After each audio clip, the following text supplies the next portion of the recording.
Welcome to my live. We are reading It's Trevor Noah, Born a Crime, adapted for young readers. You can see the book cover in my background. Starting off, we're gonna go through all the things that I need to say. I need to say welcome to everybody. Everybody is welcome. I love you, my readers and scholars. Subscribe if you want to see me again. Give me a thumbs up if you're enjoying what you're hearing. And support me as much as you can. I really appreciate it. Support me to help me thrive. And let's get going. So today is exciting because today we're starting on here. You can see my handy dandy bookmark, Richard Scarry bookmark. We're starting part 2. And part 2 starts with some text, as you can see. And after this text, we arrive at chapter 9. So I'm going to read this page and then I'm going to read chapter 9, all right? So strap in. Here we go. Part 2. Oh, excuse me. Sorry. Part 2. When Dutch colonists landed at the southern tip of Africa over 300 years ago, they encountered an indigenous people known as the Khoisan. The Khoisan are the Native Americans of South Africa, a lost tribe of Bushmen, nomadic hunter-gatherers, distinct from the darker Bantu-speaking peoples who later migrated south to become the Zulu, Xhosa, and Soto tribes of modern South Africa. While settling in Cape Town and the surrounding frontier, the white colonists had their way with the Khoisan women, and the first mixed people of South Africa were born. Hello, Assad. I am reading, you can see the book in the background. I am reading Trevor Noah, Born a Crime. It's stories from Trevor Noah's childhood in apartheid ruled South Africa. Trevor Noah is a comedian, so this book is funny. And I think you'll enjoy it. Stick around. Okay, where was I? Um The Khoisan are the Native Americans of South Africa, a lost tribe of Bushmen, nomadic hunter-gatherers distinct from the darker Bantu-speaking peoples who later migrated south to become the Zulu, Xhosa, and Soto tribes of modern South Africa. While settling in Cape Town and the surrounding frontier, the white colonists had their way with the Khoisan women, and the first mixed people of South Africa were born.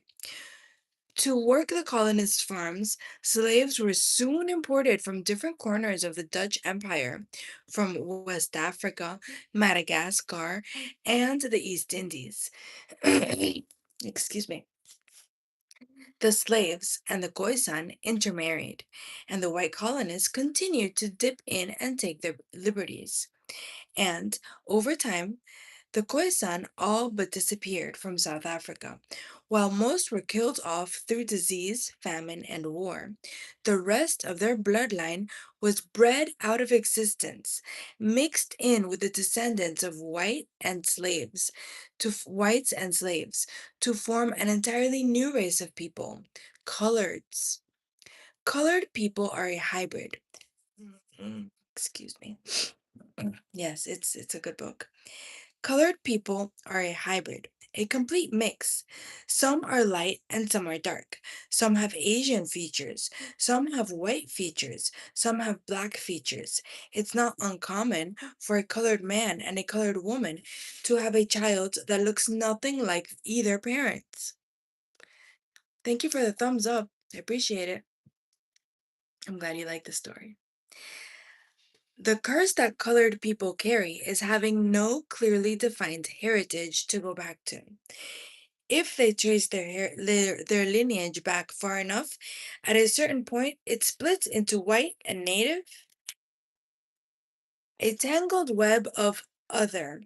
Since their native mothers are gone, their strongest affinity has always been with their white fathers, the Afrikaners.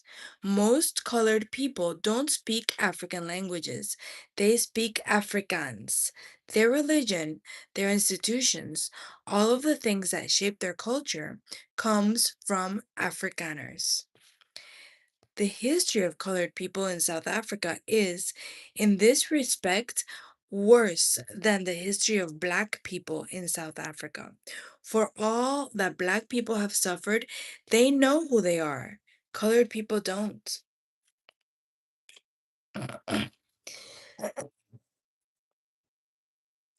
And now we begin chapter 9, the mulberry tree. All right. Welcome to everybody that has arrived while I was reading. Please stick around, give me a thumbs up, and subscribe so you can see me again. Um, the mulberry tree. At the end of our street in Eden Park, right in a bend at the top of the road, stood a giant mulberry tree growing out of someone's front yard. Every year, when it bore fruit, the neighborhood kids would go and pick berries from it, eating as many as they could and filling up bags to take home. They would play under the tree together. I had to play under the tree by myself. I didn't have any friends in Eden Park. I know, right?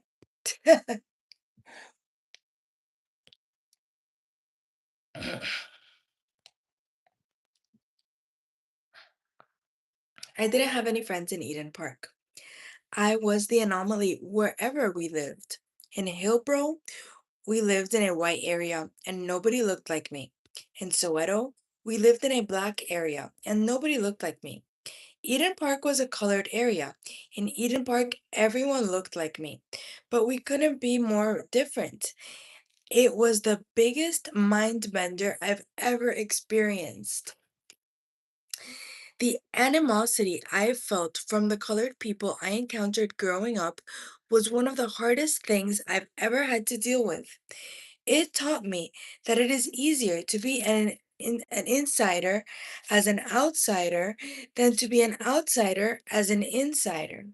If a white guy chooses to immerse himself in hip hop culture and only hang out with black people will say, cool, cool, white guy, do what you need to do. If a black guy chooses to button up his, excuse me, to button up his blackness, to live among white people and play lots of golf, white people will say, fine, I like Brian. He's safe. But try to be a black person who immerses himself in white culture while still living in the black community. Try being a white person who adopts the trappings of black culture while still living in the white community.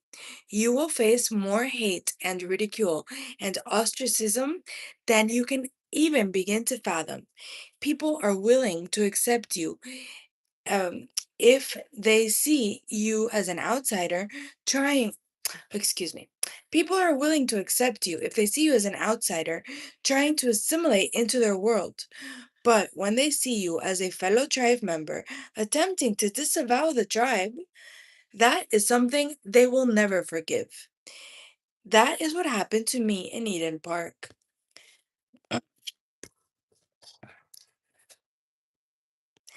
I was mixed, but not colored. Colored by complexion, but not by culture. Because of that, I was seen as a colored person who didn't want to be colored.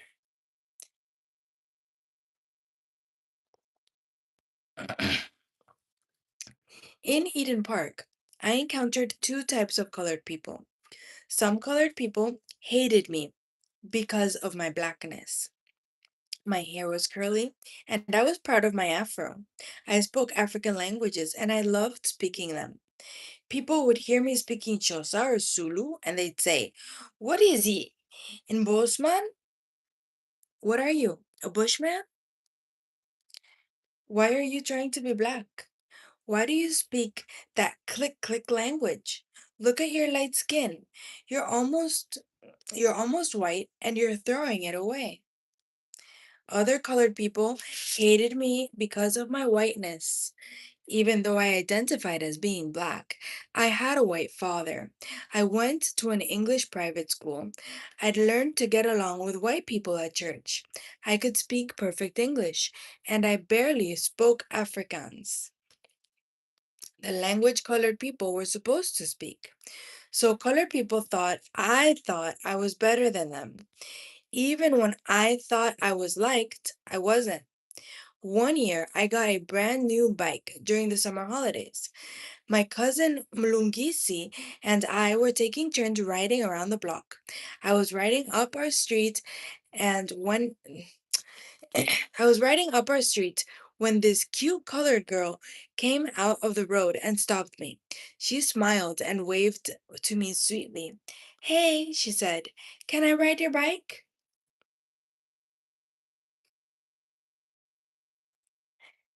It's explaining because Trevor Noah, okay, it's because Trevor is, see him? This is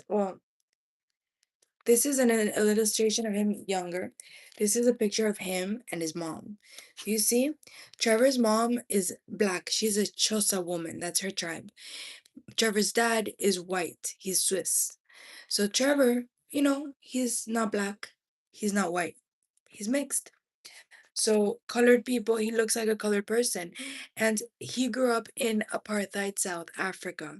Apartheid was a racist rule of law. So let's listen to the story.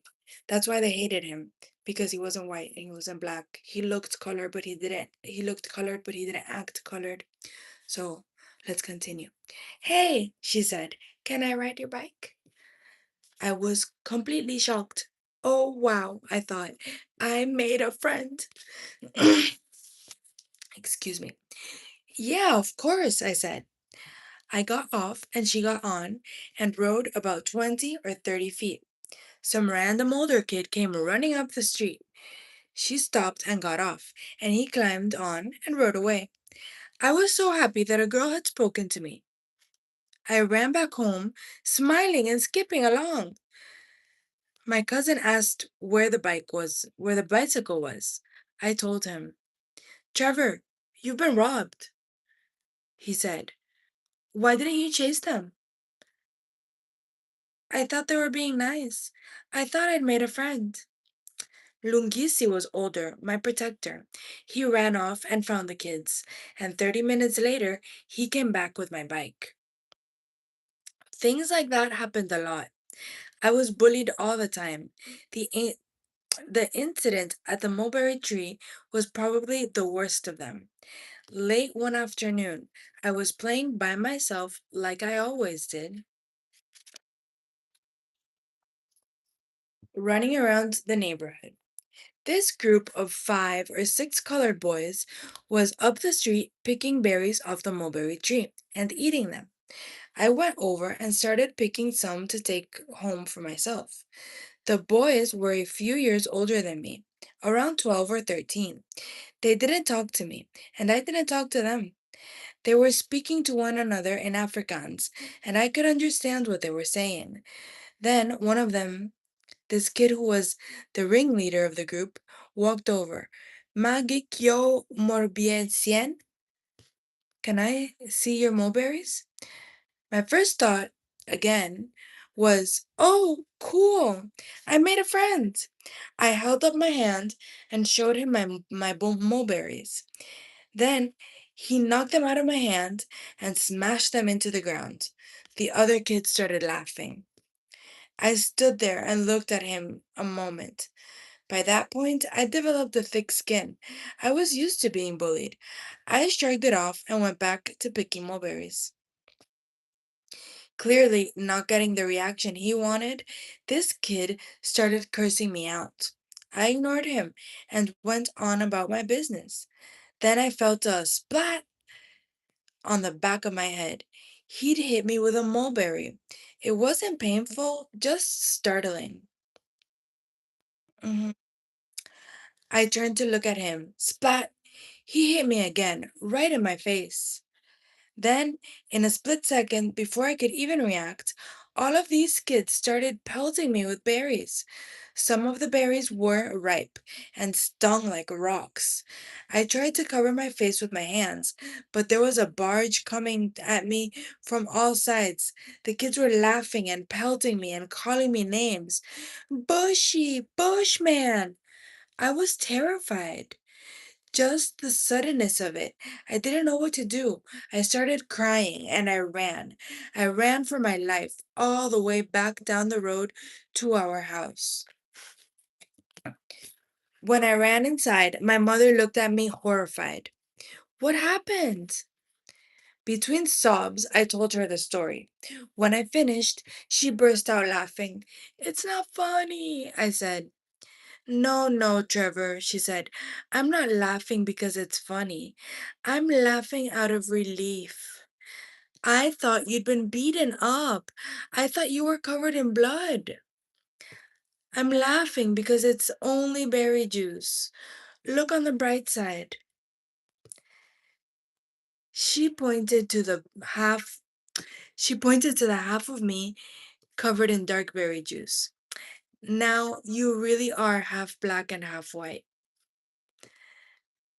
It's not funny. Trevor, you're okay, she said. Go and wash up. You're not hurt. You're hurt emotionally, but you're not hurt. Half an hour later, Abel showed up. For you guys that haven't heard the previous stories, Abel is his mom's alcoholic boyfriend. Half an hour later, Abel showed up. At that point, Abel was still my mom's boyfriend. He wasn't trying to be my father or even a stepfather. He was more like a big brother than anything. I didn't know him that well, but one thing I did know was that he had a temper. Very charming when he wanted to be, incredibly funny, but he could be mean. He'd grown up in the homelands where you had to fight to survive. Abel was big too, around 6'3", long and lean. I knew he was dangerous. I'd seen it. Um, someone could cut us off in traffic. Abel would yell out the window. The other guy would honk and yell back. In in a flash, Abel would get out of the car, over to theirs, grabbing the guy through the driver's side window, screaming in his face, raising his fist. You'd see the other guy panic. When Abel walked in that night, he sat down on the couch and saw that I'd been crying. What happened? He said. I started to explain. My mother cut me off. Don't tell him, she said. She knew what would happen. She knew better than me. Don't tell me what, Abel said. It's nothing, she said.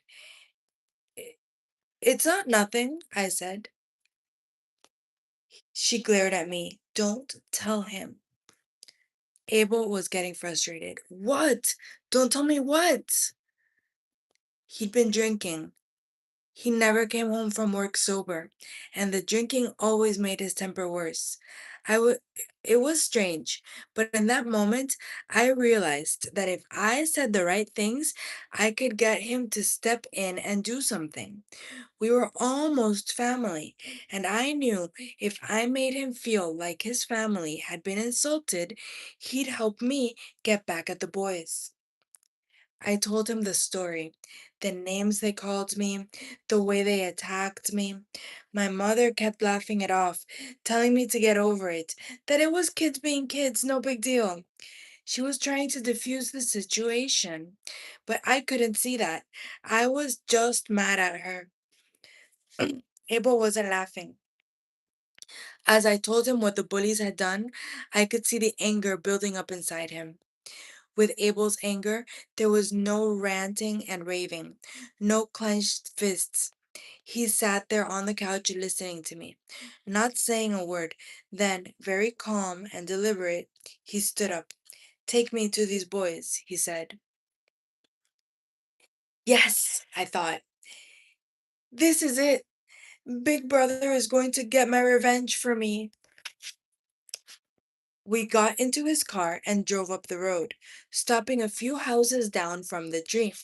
It was dark now, except for the light from the street lamps, but we could see the boys were still there, playing under the tree. I pointed to the ringleader.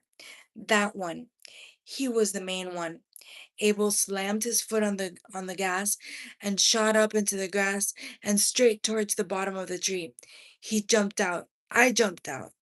As soon as the kids saw me, they knew exactly what was happening. They scattered and ran like crazy.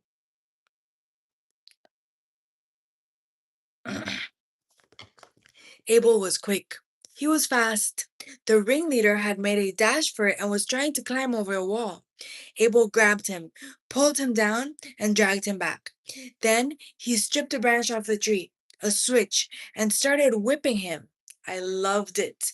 Revenge truly is sweet.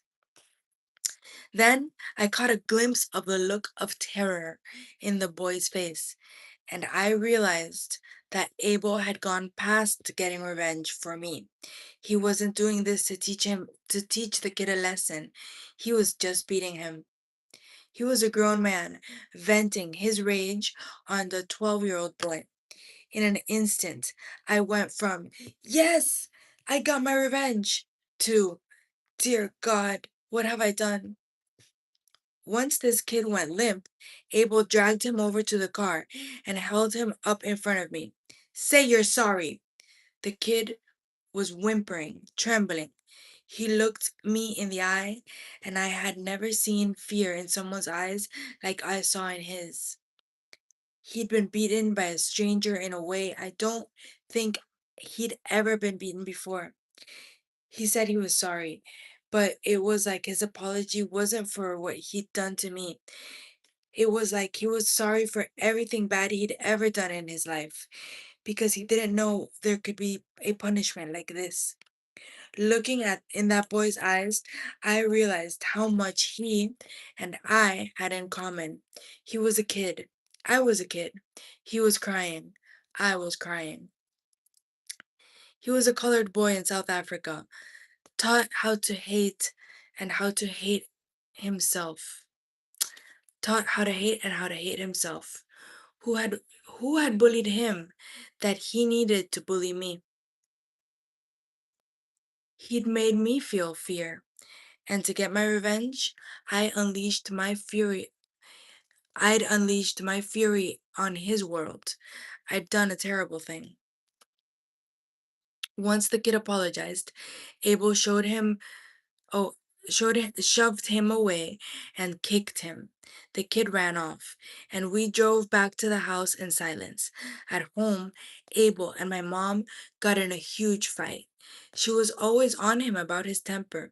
You can't go around hitting other people's children. You are not the law. This anger, this is no way to live. A couple of hours later, this kid's dad drove over to our house in front to confront Abel. Abel went out to the gate, and I watched from inside the house. By that point, Abel was truly drunk. This kid's dad had no idea what he was walking into. He he was some mild-mannered, middle-aged guy. I don't remember much about him because I was watching Abel the whole time. I never took my eyes off of him. I knew that was where the danger was. Abel didn't have a gun yet. He bought that later. But Abel didn't need a gun to put the fear of God in you. I watched as he got right in this guy's face. I couldn't hear what the other man was saying, but I heard Abel, don't mess with me. I will kill you. The guy turned quickly and got back in his car and drove away. He thought he was coming to defend the honor of his family. He left happy to escape with his life. And now, one more page that is not part of this story, and we'll finish the chapter. When I was growing up, my mom spent a lot of time trying to teach me about women. It was never a full blown sit down lecture about relationships. It was more like tidbits along the way. And I never understood why, because I was a kid. The only women in my life were my mom and my grandmother, and my aunt and my cousin.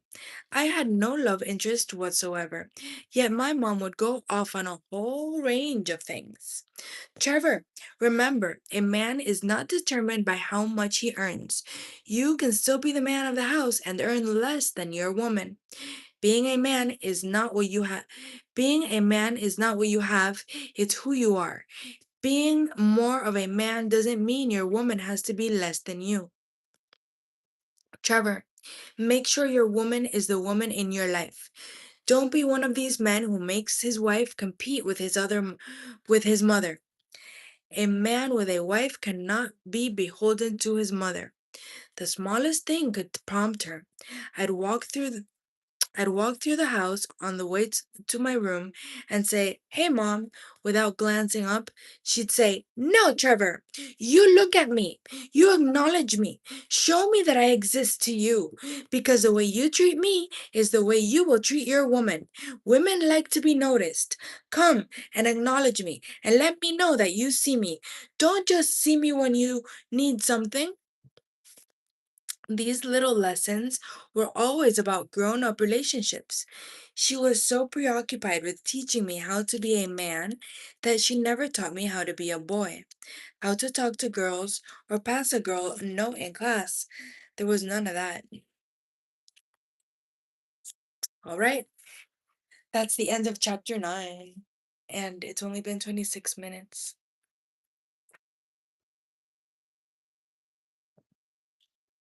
3, 4.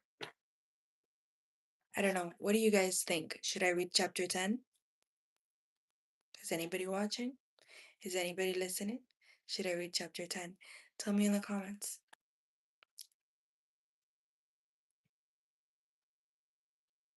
Or shall we leave it for tomorrow, Friday? Let me see. Let me see in the here.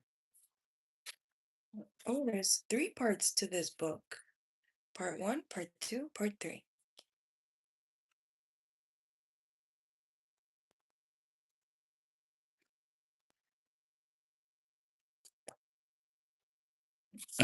I'm gonna read this because I got people watching. I see you. Stick around. Um, give me a thumbs up if you like what I'm reading, y'all. I appreciate all of your support, and I appreciate that you're here listening with me, reading with me. Chapter 10. A young man's long, awkward, occasionally tragic, and frequently humiliating education in affairs of the heart. Part 1. Valentine's Day. It was my first year at H.A. Jack, the primary school I transferred to after leaving Maryvale. Valentine's Day was approaching fast. I was 12 years old, and I had never done Valentine's Day before. We didn't celebrate it in Catholic school. I understood Valentine's Day as a concept. The naked baby shoots you with the arrow, and you fall in love. I got that part, but this was my first time being introduced to it as an activity. At H.A. Jack, Valentine's Day was used as a fundraiser. Here, pupils were going around selling flowers and cards, and I had to go ask a friend what was happening. "Oh, she said. "It's Valentine's Day. You pick a special person and you tell them that you love them, and they love you back." Wow, I thought, that seems intense. But I hadn't been shot by Cupid's arrow, and I didn't know of anyone getting shot on my behalf. I had no clue what was going on. All week, yeah,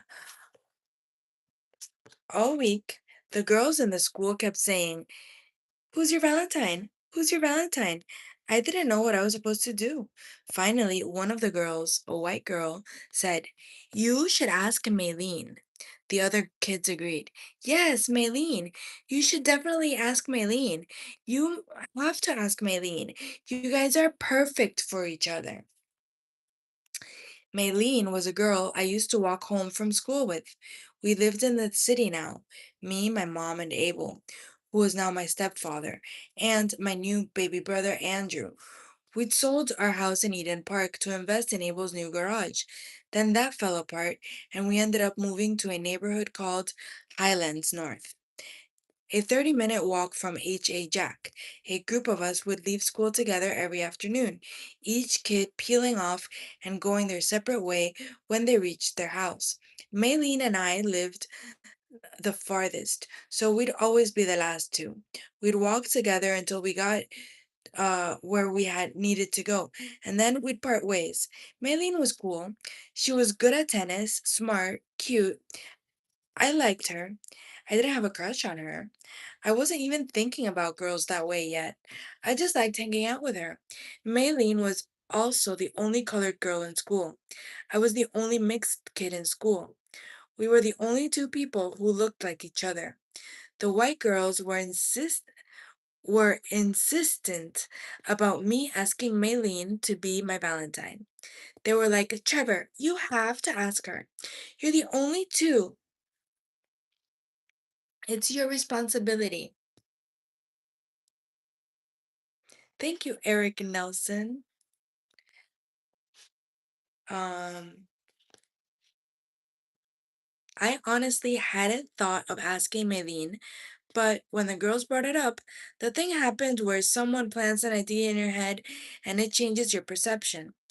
Maylene's totally got a thing for you. Does she? Yeah, you guys are great together. Are we? Totally. Well, okay, if you say so. I liked Mylene as much as I liked anyone, I suppose. Mostly, I think I liked the idea of being liked. I decided I'd ask her to be my Valentine, but I had no idea how to do it. I didn't know the first thing about having a girlfriend. I had to be taught the whole love bureaucracy of the school. There was a thing where you don't actually talk straight to the person. You have your group of friends, and she has her group of friends, and your group of friends has to go to her group of friends and say, okay, Trevor likes Maylene. He wants her to be his Valentine. We're in favor.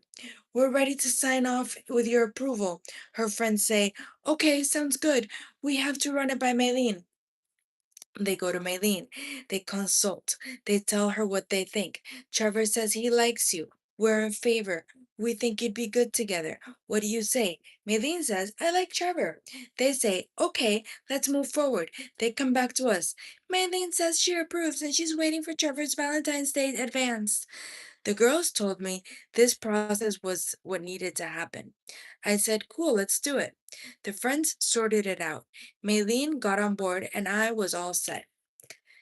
The week before Valentine's, Maylene and I were walking home together, and I was trying to get up the courage to ask her. I was so nervous. Her friends had told me she'd say yes. But I'd never done anything like this. I wanted it to be perfect. So I waited until she was standing outside McDonald's.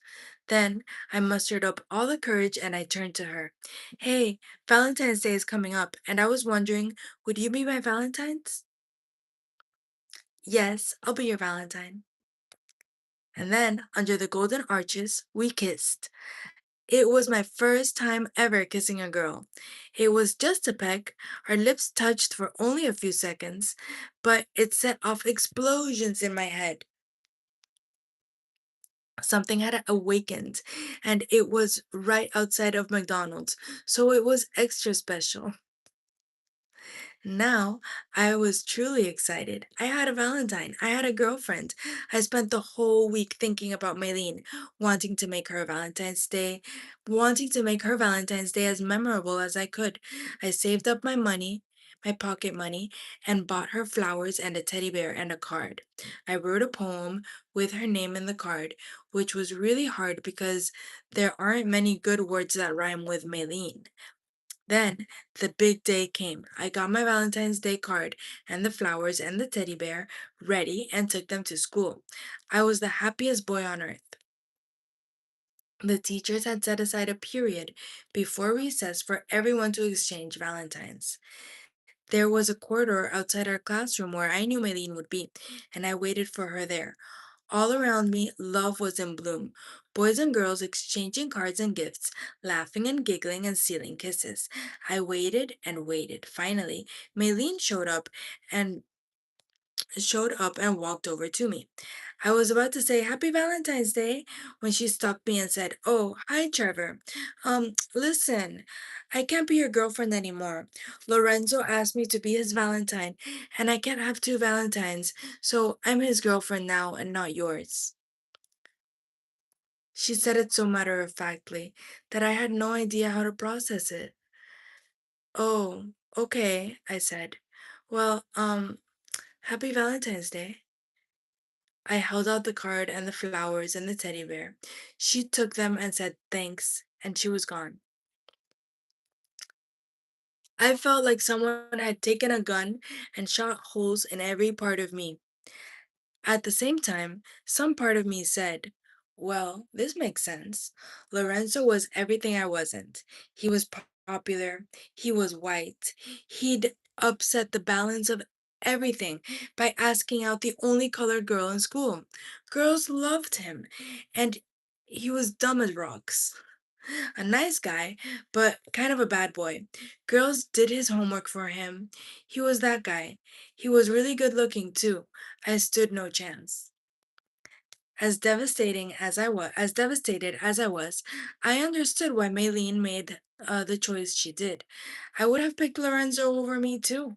All the other kids were running up and down and the corridors and out to the playground, laughing and smiling, with their red and pink cards and flowers, and I went back to the classroom and sat by myself and waited for the bell to ring. Yes. One more page. Petrol for the car, like food, was an expense we could not avoid. But my mom could get more mileage out of a tank of petrol than any human who has ever been on a road in history of automobiles. She knew every trick, driving around Johannesburg in our rusty old Volkswagen. Every time she stopped in traffic, she'd turn off the car. Then the traffic would start and she'd turn the car on again. That stop start technology that they use in hybrid cars now, that was my mom. She was a hybrid car before hybrid cars came out. She was a master of coasting. She knew every downhill between work and school, between school and home. She knew exactly where the gradient shifted to put it into neutral. She could time the traffic lights so we could coast through intersections without using the brakes or losing momentum. There were times when we would be in traffic and we had so little money for petrol that I would have to push the car. Oh, excuse me 1 second. Oh my goodness. Um, there were times when we could be in traffic and we had to for so little money for petrol that I would have to push the car if we were stuck in gridlock. My mom would turn the car off and it was my job to get out and push it forward 6 inches at a time. People would pitch in and offer help. Are you stuck? Nope, we're fine. Are you sure? Yep. Can we help you? Nope. Do you need a tow? And what do you say? The truth? Thanks, but we're just so poor that my mom makes me push. We're just so poor that my mom makes her kid push the car. Those were some of the most embarrassing moments in my life. All the more so because other kids were coming in on that same road to go to various schools. I'd take my blazer off so that no one could tell what school I went to, and I would keep my head down and push the car, hoping no one would recognize me.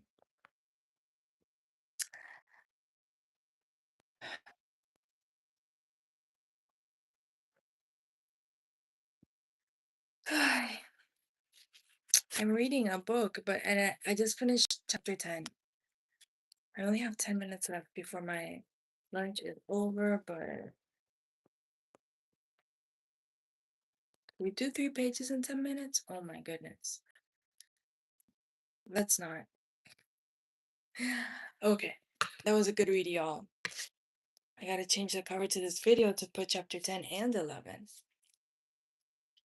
Thank you for reading with me. Thank you for watching. Thank you for leaving me thumbs up. Thank you for subscribing. And any type of support that you guys can afford to give me, I would love it. Thank you. Thank you for reading. Y'all are my readers and scholars, my fellow readers and scholars. All right. I love y'all. Bye bye.